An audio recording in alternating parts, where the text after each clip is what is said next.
তুমি কোথায় যাও নিত্য নৈমিত্য? মধুকর তখন বললেন, ওরে বন্ধুবর,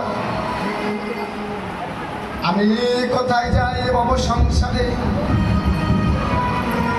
আমি কোথায় যাই এ জগতে তুমি যদি জানতে তোমার যদি ইচ্ছা হয় তবে বেশ, আমি যখন যাব তোমাকে নিয়েও যাব। এই কথা বলে মধুকর চলে গেলেন নিজের কুঠিরে। ঠিক সেদিন যেই না পশ্চিম দিগন্তরে সূর্যদেব অস্ত্রা যাচ্ছে, সেখানে সময় মধুকর এসে গোবরে পোকাকে ডেকে বলছে, বন্ধু, ও বন্ধু, এবারে চলো, আমি নিতই যেখানে যাই বন্ধু গো, আজকে আমার মনের অভিলাষ, মনের অভিপ্রায়, আমি আজকে তোমার সেখানে নিয়ে যাব। এই কথা বলে এবার মধুকর কি করলেন, গোবরে পোকাকে নিয়ে এবার যাচ্ছে। এই দিক গোবরে পোকা বলছে, বন্ধু, তুমি আমাকে নিয়ে কোথায় যাচ্ছ, আমি কোথায় যাব? তখন মধুকর বললেন, বন্ধু, তুমি আজকে নিজ নয়নে দর্শন করবে। মা যেই বলেছে তুমি নিজ নয়নে দর্শন করবে, এবারে মধুকর কি করলেন, গোবরে পোকাকে নিয়ে ফুল বাগিচার মধ্যে যেই না প্রবেশ করেছে, ফুলের সৌরভ মধুর সুগন্ধ যাই না নাসিকারন্ধে গিয়েছে। গোবরে পোকা চমকিত হয়ে মধুকরকে বলছে, বন্ধু, আমি তো নিত্য নৈমিত্য গোবরের গাদায় থাকি, গোবরের রস আস্বাদন করি, গোবরের যে গন্ধ সেই গন্ধ তো আমি আস্বাদন করি, তবে এত তো সুমধুর সুগন্ধ আমি তো জীবনে কোনোদিনই আস্বাদন করিনি। এবার মধুকর কি করলে, সেই ফুল বাগানের মধ্যে গিয়ে ফুলের উপরে বসে বসে ফুলের সৌরভ মধুর রস আস্বাদন করেছে। কিন্তু গোবরে পোকা কেমন করে বসবে? গোবরে পোকার তো বসবার মতন সন্ধানে জানা নেই, কেননা গোবরে পোকা তো নিত্য নৈমিত্য গোবরের গাদার উপরে বসে গো। এবার মধুকর যাই না সন্তানে জানিয়ে দিল। গোবরে পোকা কি করলেন, সেই ফুল বাগিচার এই উপরে বসে বসে ফুলের অধর অমৃত রস পানি করছে, আর নয়ন জলে বক্ষ ভাসিয়ে বলছে, বন্ধু, বন্ধু গো, এই জগতে তো নিতই আমি গোবরের গাদায় পড়ে গোবরের রস আস্বাদন করতাম বদনে, না জানি তোমার মতন বন্ধুকে পেয়ে আজকে, তোমার মতন বন্ধুকে পেয়ে আজকে আমার জন্ম জন্মান্তরের সুকৃতির ফলে আজকে এরকম ফুলের সৌরভ মধুর রস আমি আস্বাদন করতে পারবো।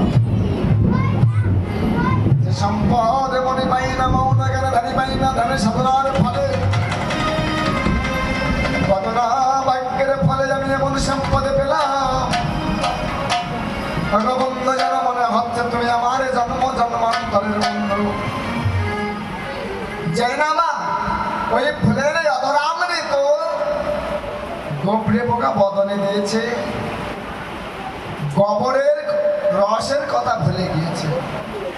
কেননা মহাজন বলছে, কালো ভ্রমণে জানে মধুর সন্ধানে, গোবরে পোকাই জানে না। তাই হেচার তুমি মায়ায় মোহিত হয়ে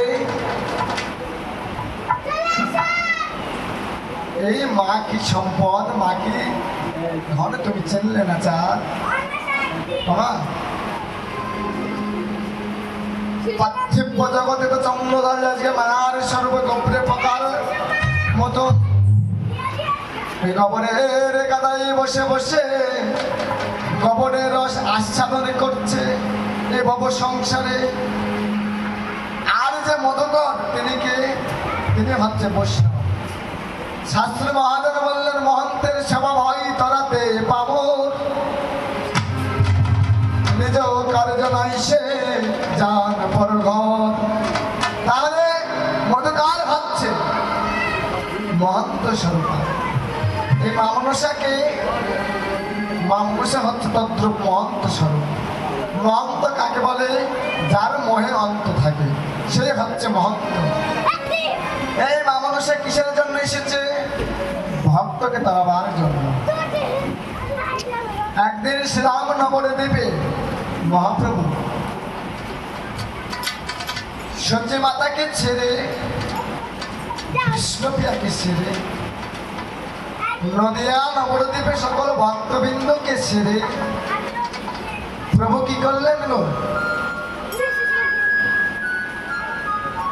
শ্রীরাম নবদ্বীপ পরিত্যাগ করে প্রভু আমার ভাবাবেশে দুবাহু প্রসার করে জীবের দশা মনে ঘিরে প্রভু আমার সন্ন্যাস পথে গামী হলে।